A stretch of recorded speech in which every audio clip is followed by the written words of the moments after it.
one that headhunted a bunch of folks for Develop us. the branding for the company and Yeah. all that stuff. Absolutely.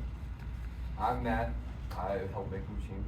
He's touched every game you guys have touched or played, so if it breaks, it's his fault. In the words, it's his fault. There's a little of Matt in every game. Absolutely. So just when you see the blood there, wipe it off. It's okay, really. Yeah, I'm Trent Armstrong, and I work on the animations, the video clips, and the playfield and stuff. He's the guy that honestly was there from the beginning, doing a lot of just like how we're going to approach this, because there was no way. My background's from television, and I've done a lot of work doing animations and video pinball machines and doing this whole thing. You can't. A pinball machine's not made by one person. It's made by a team of people, and and it's hard to delegate because when it's your baby, you really want to make it happen. But you've got to find people you can trust, and so we've had many late nights of like, how are we going to do this? And he's not just an animator. I mean, this guy loves Labyrinth. I mean, I think that's what brought you onto the project in the first place. It's like, most of you guys have a relationship to Labyrinth, unless you're Travis, who didn't know. But, You can spell it now, though. well, and then the I thing can is, INTH it. Yeah. in fact, Blake was the one that's like, you need to talk to Travis. And also Glenn, that's up there. So, but yeah, no, he was from the beginning and just figuring out how we're going to structure things and how we're going to make our world come alive. Because it was really important to us to not just tell the story in a linear fashion like a film, but how we're going to embody the movie experience. Like, how are you going to partake in it as if in an original experience, not limited through the actor or the actress's eyes. And Dave loves the film as much as I do, and it was just important that when you played it, you felt like you were playing yourself in the film. Because you can just get something and slap a property on top of it and just flashy shots and stuff. But it was really important to have the vibe. And it has a lot, A lot of And I personally, like, I mean, I still enjoy playing it, not because I make it. I still like it. Yeah, I'm Travis Moslin, local Houstonian. So Blake brought me on board. I've been doing mechanical engineering for the project, trying to just push us over the finish line, get this thing to actually happen. So I'm super excited to be here and have this actually play. So the game that actually, when they do get approved, it's him. So he's been doing a lot of the quality control, doing all the redesigns. A lot of the pinball stuff I've done in the past is a lot of, I think John Poppidou for this is like a lot of foam core, a lot of just sticking stuff on, which is really, really good. But we realized for us to get this done properly with making sure things fit correctly and that, we had to go digital. So going into SolidWorks was a big step for us because I've never done that well. And you really need professionals. I mean, this software ain't cheap. But there's so many positive things to it where it comes to sourcing vendors, making sure the parts fit correctly, and this is where Travis came in on. Yeah, making little changes are easy once you've got the model. It's really hard when you're just starting from scratch. Yeah, you remember the first whitewood? Yeah. All the 3D prints and the stuck pieces of stuff on it. That's gonna work. Shoots great. Yeah, eventually. So, yeah, so they came, so before we were a big company, came over to the house and walked into the dining room and just saw a piece of wood sitting there in a black box and flipped it. So let's make some toys. Absolutely. What was your, actually, so let's go off the record here. So what was your first impression of seeing that game?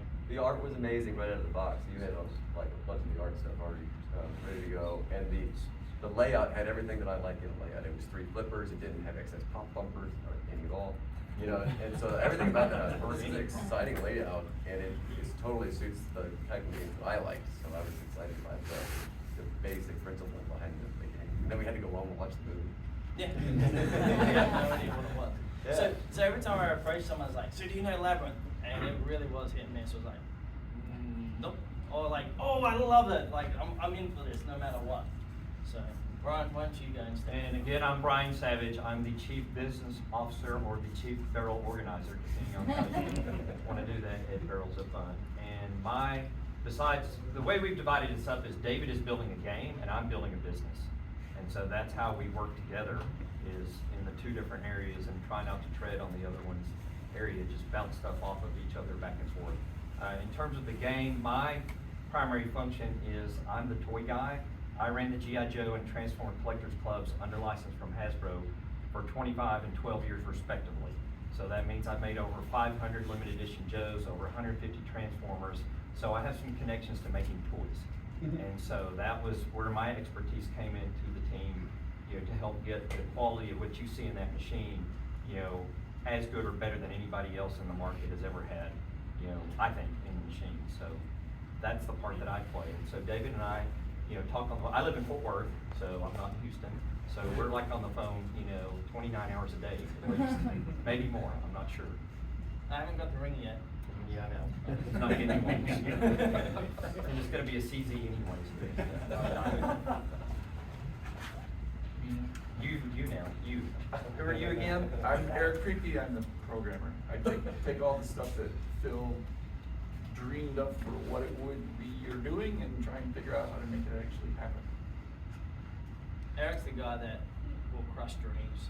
In a good way. In a good way, because he's not wrong. So he's very, you know, this is how it should work. He'll at least look at it in a different way. And what up it, yeah. And he'll make us be better. So, I mean, working with Eric has been absolutely a blast. And surprisingly, he was actually a huge Labyrinth guy.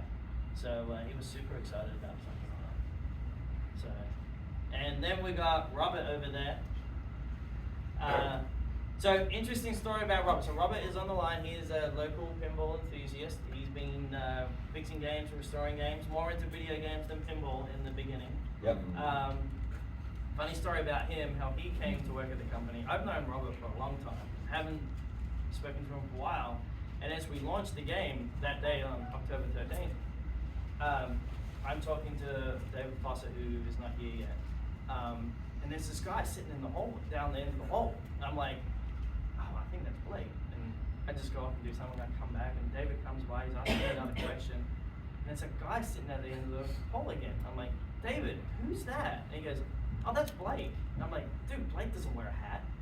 So I go down there, and it's Robert sitting in the front hallway. It's like, dude, hey, I haven't seen you for like 2 years, but what are you doing here? He goes, dude, I just saw you release this game. I want to come work for you. So now he's working for the company. That's how it goes, guys. Welcome to the family. So if you're looking for work and you live here in Houston, please come and chat to us, because we need all the help we can get. So, because right now, what's happening just in company phase, we've been so much in prototype stage and building ones off and twos off and fives off, is we're switching into manufacturing. So it's basically you take the mindset of everyone that's been working in bigger groups and you're breaking it down into sub-assemblies.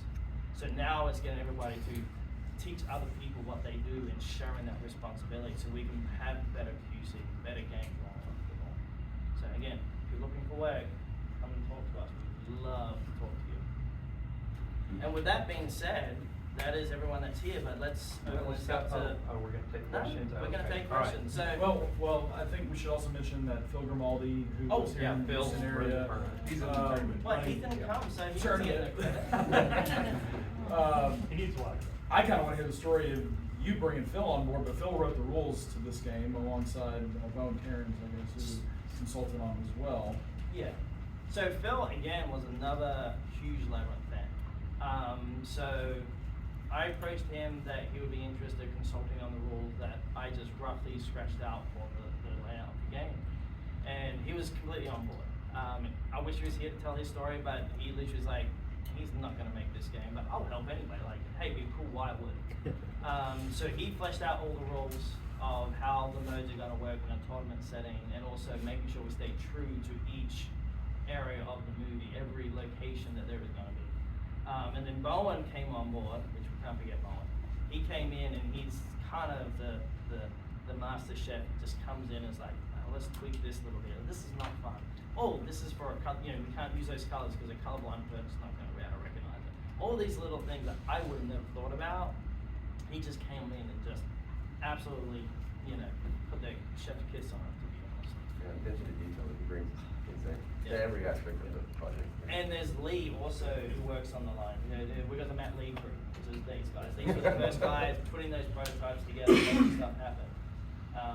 And I know I'm forgetting Adrian who did the music, Scott that's doing sound effects and additional music, Paul, mechanical engineer, who's in Chicago.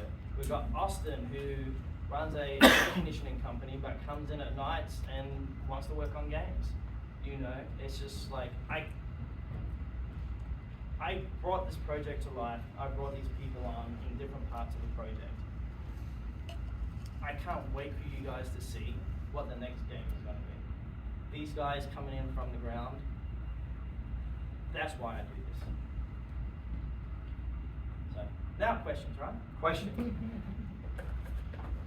So, can you kind of give us a timeline of how, like, you know, you said, oh, he came on, but like, you know, I had this idea, I was working at this place, I decided to leave this place, now I decided to start my own company.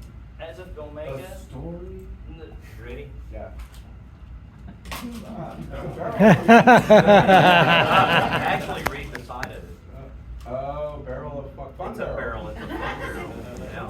Wow, this is branded, good swag. So, as a filmmaker, like we talk about ideas, as a small kid, ideas are always popping in my head. So, coming up with different things, I can't shut that off. So, my background, as I got into pinball, and I don't know how many of you, did you guys listen to any podcasts that I've been on? Because I don't want to repeat too much. Oh, good. Okay, now we've got 3 hours. So, I mean, basically, when I was 15, I got into pinball machines, actually running a route with my dad, who encouraged me to try to be kind of an entrepreneur. Didn't work out that good, but I got to collect a lot of pinball machines. And then I got into filmmaking because that's kind of, I like storytelling. And that was where my career went for 20 years. And then while I got comfortable into that, because I was doing a lot of display work, just film and television, and working with visual elements, Wizard of Oz was coming out and it had an LCD in the back box. So when I saw that, and I've been restoring games for probably 5 years before that, I was like, I would love to get involved somehow. Like when I was restoring games and stuff like that, and selling them, it was nice to be able to restore a game and let someone else have it, but I didn't feel like I was contributing to the community. So I was like, well, if anyone wants a consultant, I've got my day job. If someone wants advice on how to work on a display, I'm more than happy to do that. And the first person to answer that call was John Poverty. So I was there for the genesis of Magic Girl, Ben Hayes' Zombie Adventure, Wizard of Oz, Alice in Wonderland, sorry. And we all knew how that happened, but again, I met some great people. I mean, Jack Danger, Jeremy Packer, can't remember his name, the guy in UK that did all the coding and stuff like that. That's it. Thank you. And then, so from there, like, everyone knows how that went, and then I ended up, another person answered the call was Skip B from the Predator side of it. And the reason why I got involved in that is because I pre-ordered a Predator because I love that IP. So I wanted a Predator, so I put my 250 down.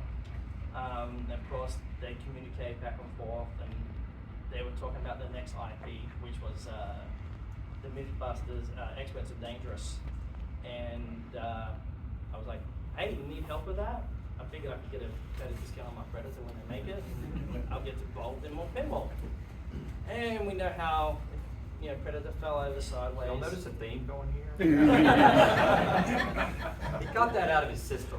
David Van Ness is calling, don't answer. Yeah, don't answer. And so Predator fell over because they didn't have the license for that, but they did have the license for the Experts of Dangerous. So like, I was working with Adam Savage and Jamie on doing that game. But when the Predator thing went sideways, that project washed out. And again, I still enjoy what I'm doing. I'm still very passionate. I'm still talking to a lot of people in the community. And that's when I was talking to Ben Heck, and he just finished up America's Most Haunted. And he didn't want to do the next spooky game. He was burnt out by doing the display and the the programming and stuff like that. And I was at TPF, and he goes, you need to talk to Charlie. And I spoke to Charlie. I had a Haunted Mansion shirt on because I'm a big horror fan. And Charlie looked at that and goes, "You need to come work for us." And that's how I got my start at Spooky, working on Rob Zombie, just doing the display work. And then from that point, because of my film background, I did all the display animations right up to Halloween. And that grew into me doing licensing for them and project management. And that's how I ended up working with Scott on TNA, helping him with the display work. That's how I ended up working with Eric on Rick and Morty. That's how I worked with Blake with Domino's. You know, and these old people I just love working with. And then COVID happened, and that that completely turned my world upside down. Because I was traveling between Houston and there, back and forth. And I just needed to stop and think of what I'm gonna do. And phone calls didn't stop calling regarding licensing. And I would help other people get licenses. And then he's like, "Why didn't you do it?" Well, meanwhile, the party left out is we met through a personal ad, pinball guy looking, no, that's not right. No, pinball It guy was- looking for a Doctor Who. Doctor Who, that's what it was. So he sold me a Doctor Who after I cajoled him for about a month and had to play I didn't want to give it I up. had to play the child card. My child really loves Doctor Who. This was the first 100 with the Dalek in the Yeah, it head. had, it had the prototype Dalek on the top. It Yeah. was no color fade, which is typical on Doctor Who. Just some context on the Doctor Who thing also. Your caller ID says Doctor Who when you call me, by the way. Yeah. He actually sold that game to you? and that's Yes, pretty- yes. That's pretty significant. So that's how we met, through that. Yeah. So we just every time I would hand off a license to someone else, because at the end of the day, it's like if I got a big pinball machine out of it, I'm good with that. You know? And then he's like, "Why don't you do it?" And it's like, because it's hard, it's stupid, and expensive. Like it's not easy. And then that happened for quite a while until he's like, "Okay, we'll do a business plan." And I was like, "Huh, this could actually work." It is hard, it is stupid, it is expensive, but it'll work. It will work. But the whole point is, looking at the market, we realized the market had missed a lot of things as us as collectors of pinball machines. Like, there was always, if you remember back in the day, there wasn't all these new pinball machines, and you'd go hunting for a game. Like, you'd be watching Craigslist. Oh, there's a Teenage Mutant Ninja Turtle. Actually, true story, Steven Silver wasn't into pinball. I got him into pinball. I made him chase down a Teenage Mutant Ninja Turtles down the south side of Houston. We had a race down there because there were at least 5 other, probably Robert was one of them, chasing us down for $100, and you had to get there with cash. But that hunt for something, that was elusive. That was part of the rush of collecting a pinball machine, and finding the new magic under that glass. And that's kind of like, again, you hunted down your Doctor Who. And what we saw in the market today, there's like a Pro and Premium and an LE, and everyone knows what everyone's making. Well, an idea, not everyone knows, but everyone has an idea what potential. Everyone making thinks they is. know what everyone's making, put it that way. And it was really important to us, and also we saw so many companies promise a game and not deliver it, or take people's money to deliver a game. We felt like that's not how it should be done. Like, if we're gonna do it, let's do it right. We basically looked at what everybody else did wrong and said, don't do that, do this, and this. And so the way we approach a game, and I'll just say we have some other licenses, but the reason we're a brand new company and we have other licenses because we showed them what our design aesthetic is. Because what we try to do is build a world and then put glass over it, okay? But that's first. how we're going, it's IP first. It's not have a layout and stick things on top of it, which has happened a kabillion times in the industry, or things get changed. Like, it was supposed to be this, but hey, we got a license, stick that on there. So it doesn't make any sense when you look at the game. And that's not how we approach or will approach anything we do. It will all be IP first. Yeah, it's got to be a relationship that the licensor wants to allow us to create that world with them. And there's just some licenses that can't do that. There's a very rigid process to that, and that's okay. Maybe it's not for us. Is there any story behind you getting levered? So yeah, Give me that license Tell in us the story. particular. I mean, realistically, I would talk to different studios, and there was just one guy at Henson that loved pinball, They didn't want to do Labyrinth in the beginning. Well, I mean, they have multiples, but it's not like, so when most licenses, and I'll only briefly touch on this, is most companies have a set schedule of what they're gonna release for a certain year. So, you know, when you go in there, this is what they're presenting to you. So Labyrinth wasn't a part of that. But when I was looking through what they had, and my memory of what Labyrinth, when thinking about it a bit more well, to how you can interact with it, Labyrinth to me spoke the most. So I just said, this is what I want to do. And they're like, well, what about Fraggle Rock? I love Fraggle Rock, but I think Labyrinth was where we should go. Well, and that's where a lot of, people are always asking for a license, a B license, a C license, and really in today's world, there's no such thing, because people are so fragmented on what they like and how long they've been and what they've done. So you have more of a sniper approach. It's like, there's a group of this, there's a group of that, there's a group of this, that's who we want to look for. But back to the same thing, it's not like you go to McDonald's, is my favorite analogy, and go to the drive-up window and say, I'd like this license, and this license, and you drive to the next window and they hand it to you. Because they may not want to license that, that may not be their thing right now. So even though you keep hounding them, it may take a long time to get that license. The other problem you have is like when 80 stuff, 70, anything below really the 2000s, the licenses are messy. They did not tie it all up in one neat package like you have in modern stuff today. It's all tied off with a bow and they have all the rights to everything. So a lot of these licenses people ask for, they're a mess. And you don't know, you don't know if you can pull off the music and the likenesses and who did sign, who didn't sign, we've heard all those stories before. So it is a struggle, and David has a talent for, cajoling the people into, come on. It's that Australian accent, that's what it does. That's the magic. Well, I'll just say this, you just gotta ask. I mean, at the end of the day, you just gotta put it out there, so. You've already talked about great original starting license, and you say you already have more coming down the line. Are you going to stay with licensed only, or are you thinking down the line after you're established going for original IP? Original IP is not out of the question, but it has to make financial sense to do it. But because of the company that we're building, with the people that we're doing, and the business structure that we're having, that an original IP is definitely not out of the question. We're able to be nimble enough to do something that could be very short. And that really comes more into when we're, you ready? Yeah. Thank you. I almost killed you, sorry. Hey, he lives in Cyprus, leave him alone. That's all right. That comes more into when we have the ability to have more than one machine on the line. Right. Because you don't want to do what we're seeing with a lot of the modern stuff in the smaller companies is it's a linear launch, this one and this one and this one. Well, what happens if this one doesn't go so well? Right.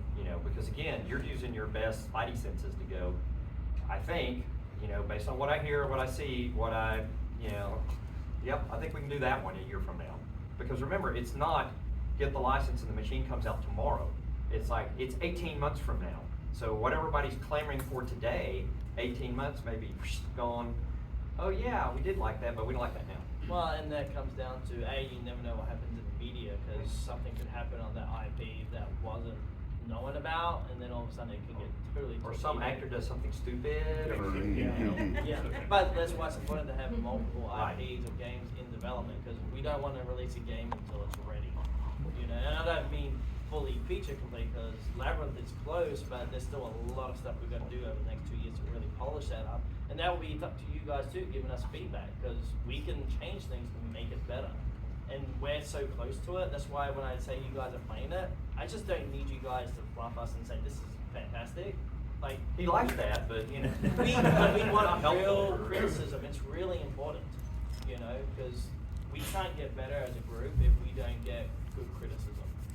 Yeah, I mean, you've been developing Labyrinth as a theme and as a game really over the last, 3 to 4 years, basically, correct? The topper's been running for 2.5 years, is how long I've been working on that topper. So.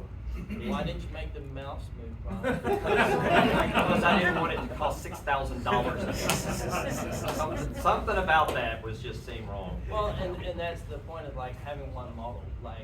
We want it to be worth your time. Oh, actually, it's because they're not speaking to you, they're telepathic.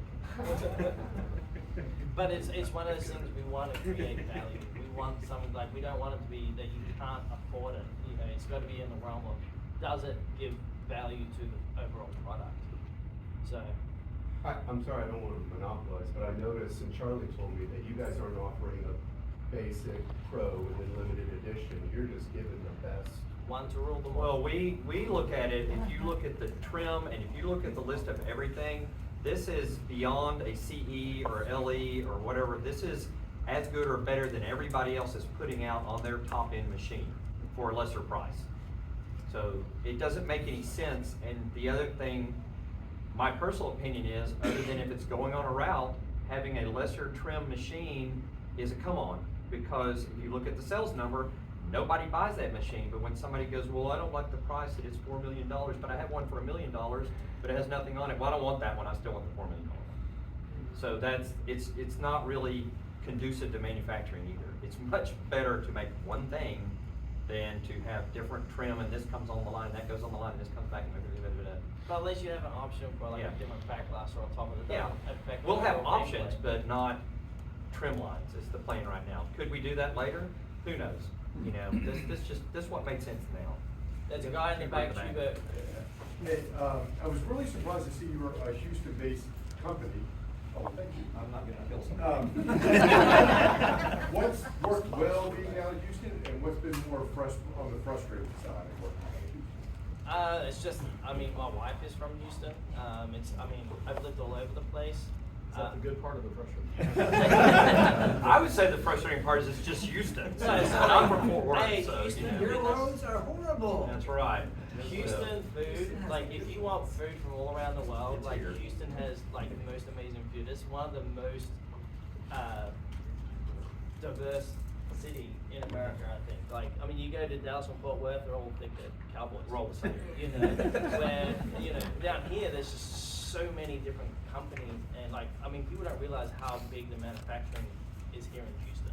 So looking for vendors that can do metalwork and that for us, they're here, you know. Some of them looking at it like, why do you want to do this? Like, this makes no sense, but, you know, it's Houston, again, it's just where I've lived for a long time. We have one of the largest ports, so exporting and importing is really, really straightforward. It saves us money.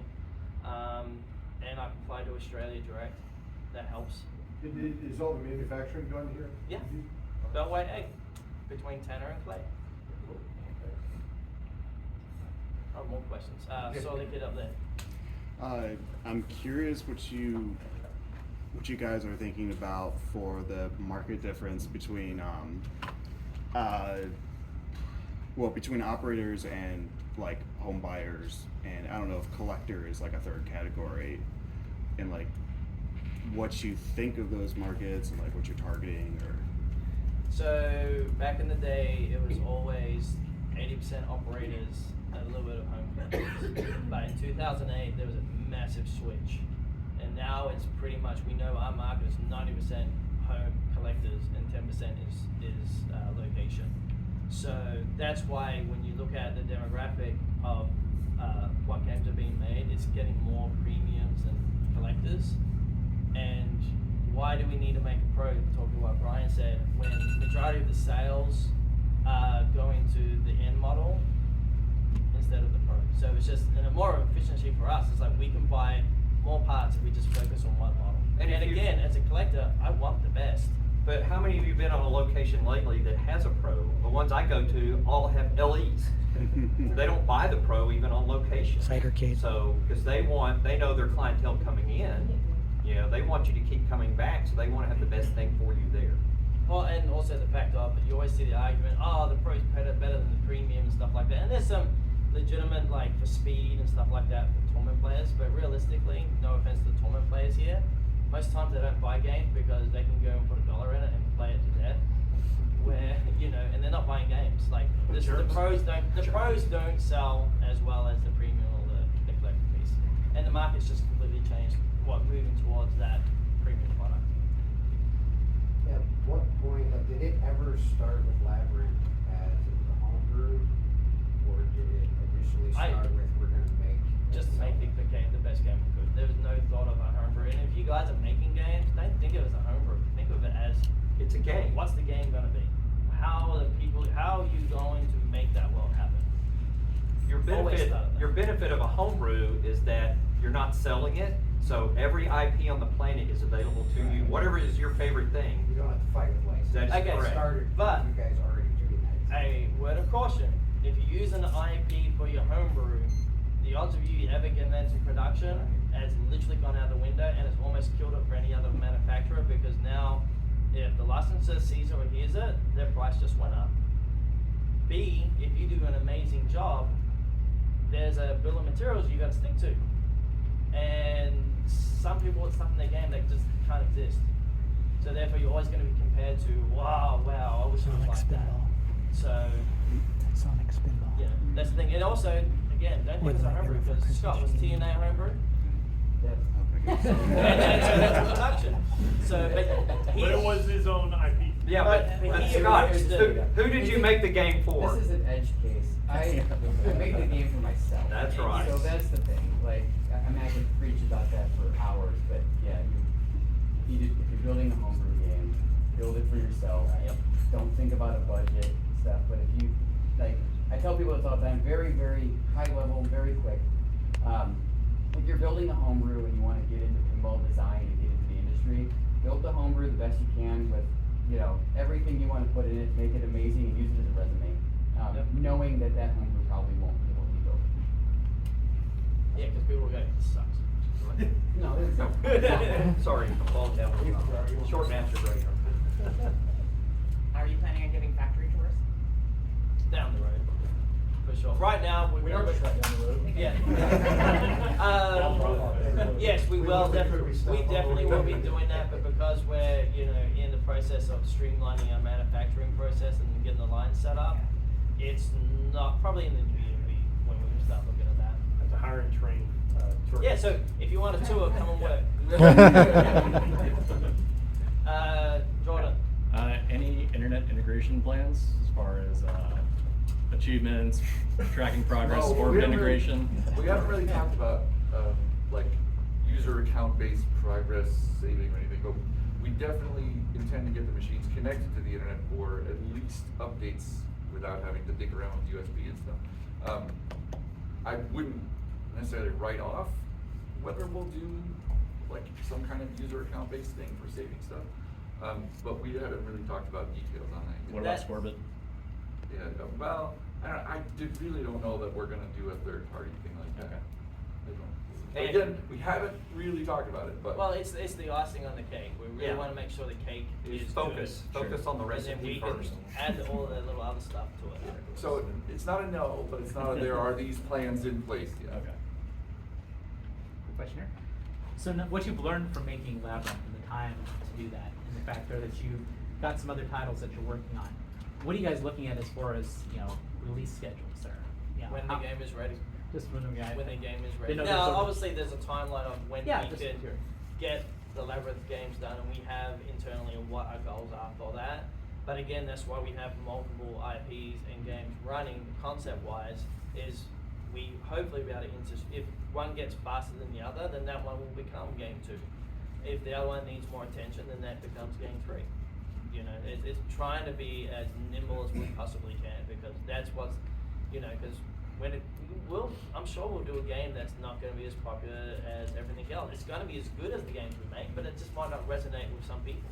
I know I'm going to love it, but we have to be smart, because, I'm in this for the long haul. Like, I'm not going anywhere. So it's like, if one does kind of fall over, I'll take that baby back and we'll put the other one out there. That's something that really stood out to me in terms of y'all's business model when you brought me on board a couple of years ago, as far as, basically saying, look, we're gonna make X amount of games, that's it. We're not gonna try and rerun this thing. We're only going to do this many because we feel like this is what the market will bear based on this theme, without oversaturating it or, under, Keyword, letting- up to 1100.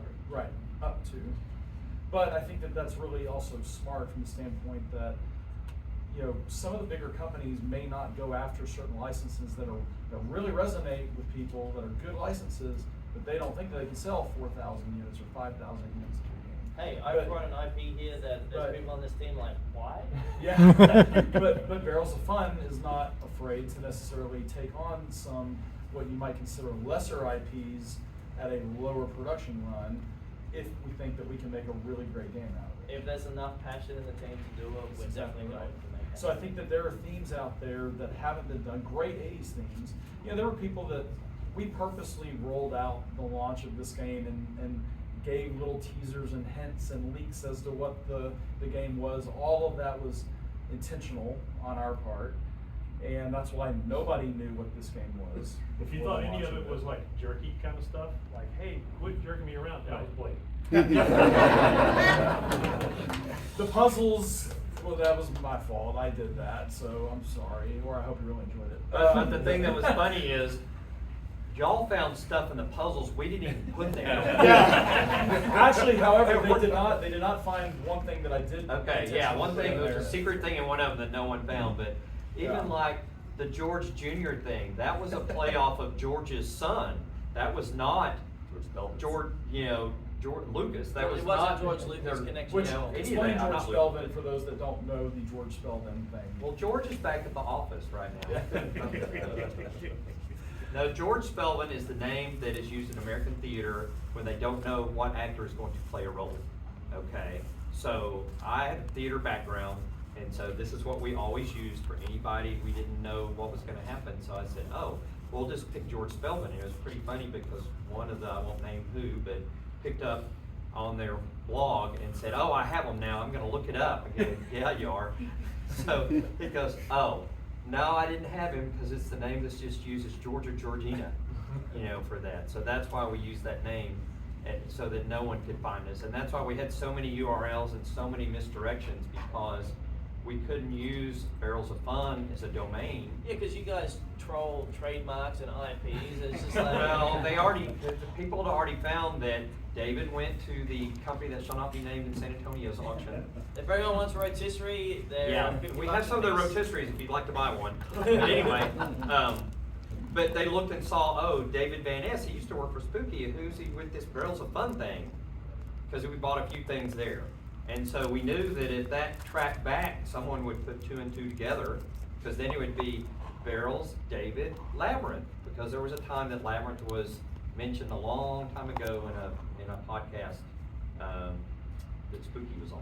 So we just tried to be as crafty as we could, and we had the world under NDA, on everybody we worked with to keep this as quiet. And NDAs are only as good as the people that sign That's them, right. and these guys totally keep that. Yeah, because we wanted it to be, what? Who?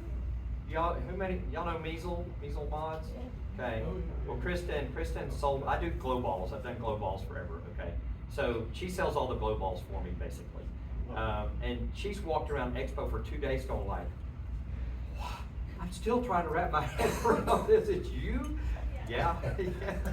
But that was the type of, we just kept the lid on everything because we wanted it to blow people's minds. What, you're a new company with a new machine and a licensed product and you have them in the box? Yeah, we do. We're all pinball enthusiasts, we're all collectors, we all have machines, and I think that we also have all seen the failures of a lot of these other companies, and we knew what happened when things leaked and got out of the bag and people started making their own preconceived notions about things. And so I think we as a team really respected that NDA and respected the idea of keeping this quiet amongst ourselves. Well, we don't want you the guys disappointed, because once you Yeah. guys know what the IP is, you're going to come up with better stuff that we can make, and Right. that sucks when you Because disappoint. the imagination doesn't have a budget. Yeah. Yours does. That's Another one. On the, you've been working with the licensors. Have you had anybody that was wanting to work with you, but you ultimately did not go with because they weren't giving you enough to make a good game? Yes and no. I'm sorry. Those are the kind of questions you can't answer specifically. Right. Well, I'm not asking for a specific or licensor. Just Brad. I'm curious, 'cause I don't know the answer for any company really. What is the standard for customer support, the documentation, or So having- we'll be implementing a ticket system. So basically, you'll basically you will either call in or you'll register online. That's still being fleshed out right now with the software we're implementing at the office. But yeah, you'll be able to get hold of us. It won't be 24/7 because we all need to sleep. Yeah. But yeah. Is that how all companies are working these days? Every company has their own unique way of doing it. And we'll have a ticket system where anybody that's in customer support can look at your ticket and see what's going on, and you'll tell them. So We have the software, it's just not been turned on yet. Yeah. So that means- Because we don't have enough base out there. Right now, we can handle the base with email. And the best possible thing is if there's something wrong, don't tweet about it or put it on Facebook or Pinside or whatever. Give us a chance. Come tell to us. respond. These guys really want to make it right, so.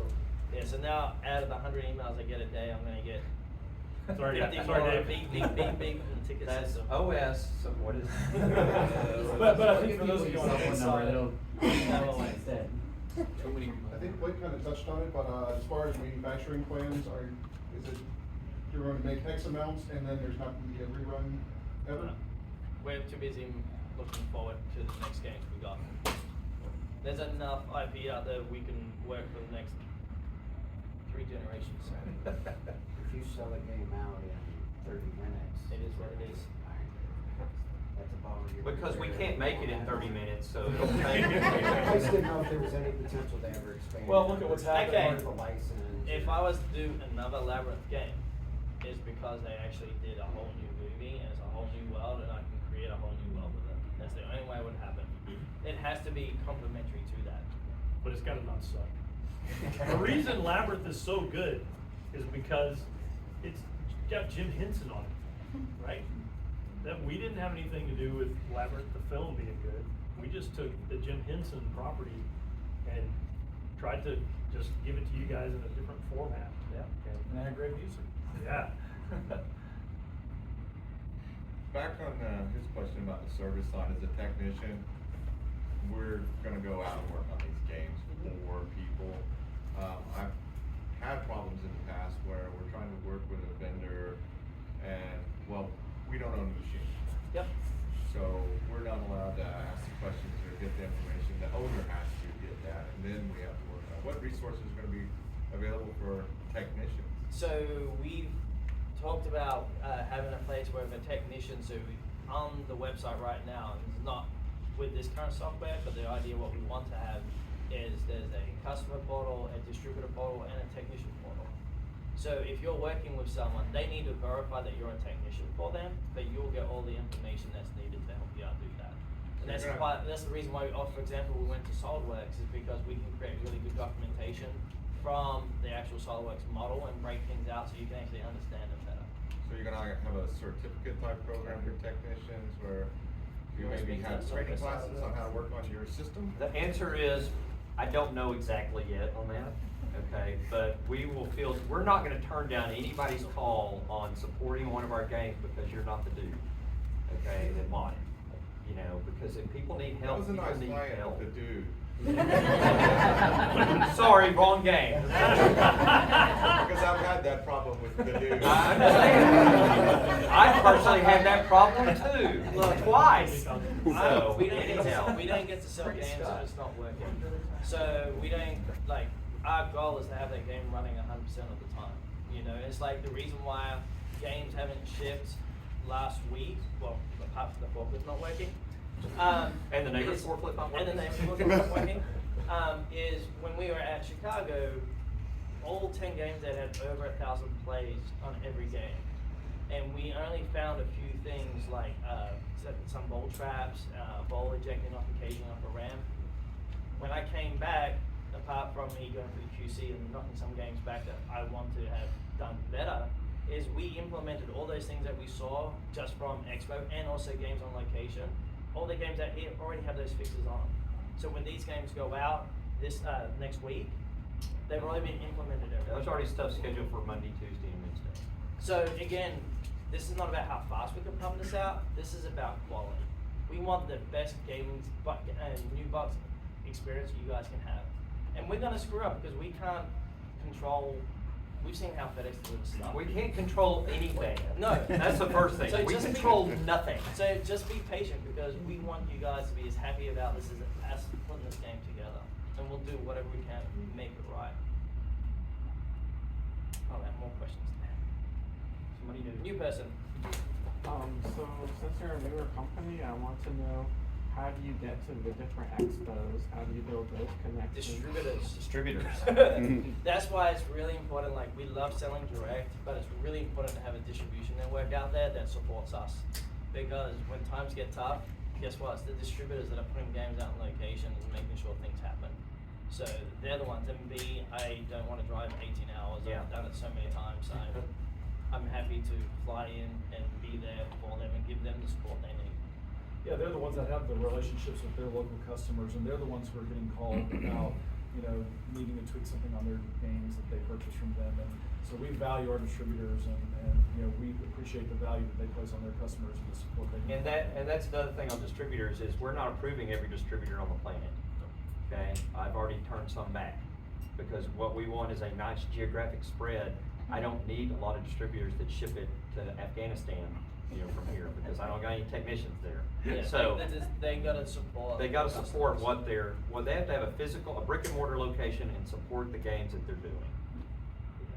That's what you. Does that have something to do with why like I bought mine in 10 minutes, you know, and then I flew to Expo just to see this game. I was in San Antonio, I brought my family to come look at it. Did you get your t-shirt? I haven't gotten one yet. Show us your invoice and come on by. You see my but I was kind of disappointed to hear that the first 150 you're gonna do directly from who bought it there. Not true. It's not true. Well, Not someone true. on your team said it last No, night. the way it works is we are shipping games basically in order.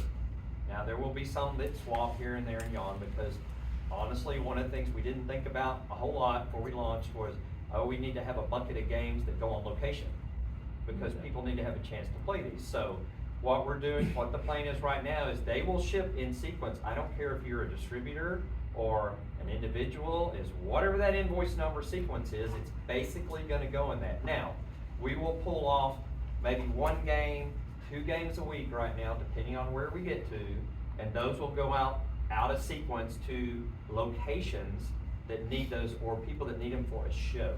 So if you see a jump in numbers, that's why you'll see that. So is that, I know you're still figuring out the list, this is my district, so I know that's still being figured out, but is that based on like pods of like, when, you know, when this distributor ordered 24, or are you going by the timestamp? Every distributor did not order all the games they have ordered on one invoice. They only Okay? made small. But They it- may it's have based ordered on 5 that, it's here not and their- it's okay. the sequence. So it's that distributor will give their. They'll customers get their that order, allotment, okay. you know, and then we'll go to the next invoice and whatever that is. So none of the invoices are that big, Yeah. you know, but, so they'll get them, because that's a lot easier to manage too logistically than trying to go, well, I'm gonna give you, you ordered yours last week, but I'm still giving you 10, but you ordered yours 4 months ago. I'm gonna give you 5, and because I'm trying to spread them around, that didn't, Yeah. you know, and this may be amateurish on our part, I don't know. No, But I this see. is what we feel like is the fair thing to do, is if you paid the money, you get your lawn mowed next, okay? So that's the sequence it needs to go in. And again, We're there'll be offering things extra that, services. do I? We're offering extra services. Extra services, for mowing lawn, that's right. Not me, that's David's part. I got the team to do it. Yeah, so that's what the concept we came up with, and could it change later? Maybe, I don't know. But right now, that's what we think is fair. Because if you put your money down first, why wouldn't you get yours before somebody, even though they may have a bigger distributor, you know, we're not gonna work that way. We're gonna work in sequence. Because that's the other thing I'm training distributors is, if you want your game earlier, you should put a bigger order in earlier. So. And honestly, we were so focused making sure we had games in boxes to go to launch. The distributor thing is like, we've seen how everyone else have done it, so we just figured that would fall into place, and we were so wrong in that. So, Yeah, that's okay, well, we got games to Well, ship. but the question people ask is, well, why did you say, why are you in both streams? Not everybody's in both streams. Some are direct, some are distributor only. Well, the reason is, what did you just ask a minute ago? Who's gonna have them at all the different shows? Distributors. Why? Because we don't have the capacity to do all that. So we need distributors. But what did we also do? Oh, we just started a company, so we need the margin, okay, to help pay for all the startup costs, because we didn't build these games on your money, we built them on our money, you know? So there's not, it's not like we said, oh, take a deposit and in 6 months we'll probably start shipping games, maybe. you know. I thought it was gonna be that way, but someone at your booth last night said, "Oh no, the first 150 are gonna be our direct." Well, ones just point out the first." person that said that. It's, But, look, again, we're feeling our way through. Right. this, So, and once we get moving. Yeah, I feel. And a lot of our team are not full-time employees. A lot of them are volunteers that just do this for the love of the game and the love they have for David, you know, to help out. That's what a lot of it, and we can't be more thankful for people that would do that. Lady down the back. So, in building games, what has been the most difficult part of building the game versus just like the planning, the initial planning? 'Cause All of bet- it. It, like, I mean, it's. I don't know, Matt, what do you think? Matt spoke right up. I'm sending the murder. That thing is hard to put in here. I mean, it's none of it's easy, but I wouldn't do anything else, to be frank with you. It's just, like film and television, you have so many different disciplines. You've got the creative, you got the physical, you got the electrical side of it. To be able to be creative in all those fields, it is the most rewarding thing to do, but it's really, really hard because, I mean, you should see the Slack channel with ideas for games. It's like a madhouse in there. But again, that's, you got to pull that together, and that's, none of it's easy at all. And speaking of games and the Slack channel, for future things that you're interested in, we will be doing some surveys among all of our customers to find out what you want, but we're not gonna telegraph and tell you what we're looking at. It's gonna be, tell us what you would like of this type of game, of this type of game, of this type of game. Because we don't want to have you not think of stuff we haven't thought of. And also, this Okay. becomes a giant echo chamber. Yeah, And we yeah. can't get better unless we have other people Right. put into it. So we're not guaranteeing we're going to do what you say, but it will give us a better idea of what you guys are looking for. And if we do see a massive, area of people gone saying, hey, this would be good. You know, like if everybody absolutely says we'll do we it. just have to have Care Bears, then, we'll do Care Bears. Well, a lot of people get hung up, on who is the designer of that game or this game or whatever, and that has been marketable to people depending on who designed the game. But we're not working in a vacuum here as a team. I think it's been very beneficial that we've all had an open communication. And it's no one person designing the game necessarily or doing this or that. That really everybody is expressing their ideas and bouncing things off of each other, and I think that we're doing that in a little bit different way than some other companies out there. We got 3 minutes, so one more question. Where do you see Barrels of Fun in 3 to 5 years? Making a lot of games. 4.8 miles down the road. Or maybe in a bigger facility, but probably not, because that's I'm probably where I am right now. We want to stay, we don't have to be big. We can do very well with what we're doing, and we can be nimble, and we can be cost efficient, but we don't want to start doing stuff that we can't afford or sustain down the road, because that doesn't help you and it doesn't help us. And something that would be exciting is if a game comes out and you're just like, oh man, of course, this is perfect for Barrels of Fun. Yeah, we don't need to be number one. We just want to make cool stuff. So why the lack of Jennifer Connelly? That was a. We just don't like her. Okay. Oh wait, that's not it, never mind. What In he said. fact, she is actually on the back glass, just FYI. Yes. Just a shadow. Is there any of plans herself. to integrate yourself more with different content creators? Anything's possible. So no specific plans or anything currently? Or?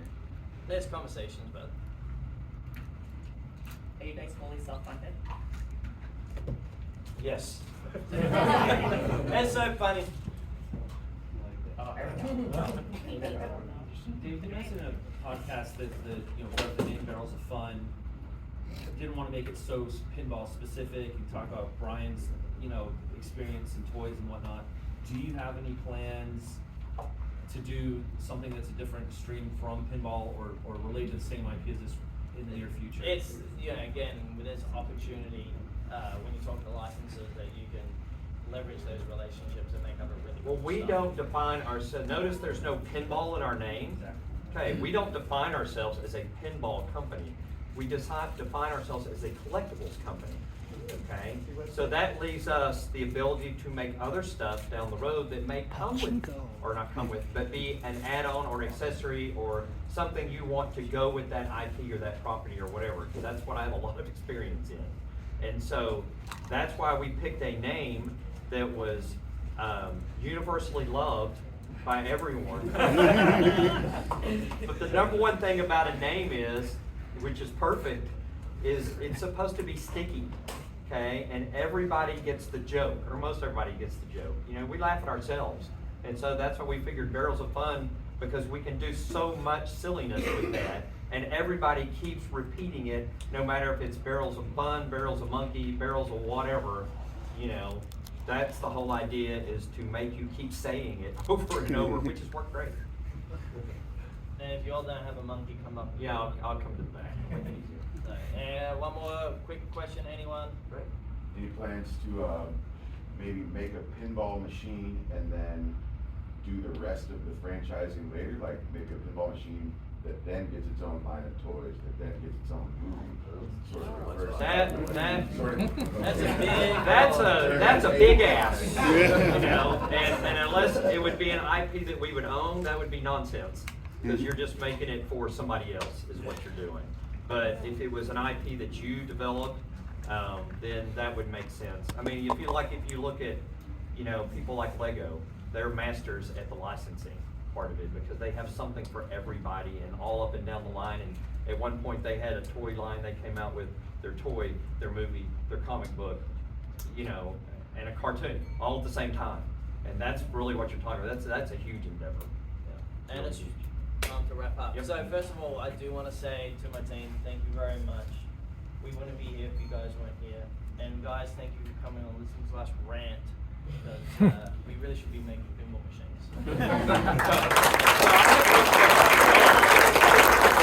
How many people in the room have thought a labyrinth? Okay. How many people are thinking about it? Okay. All right. Good.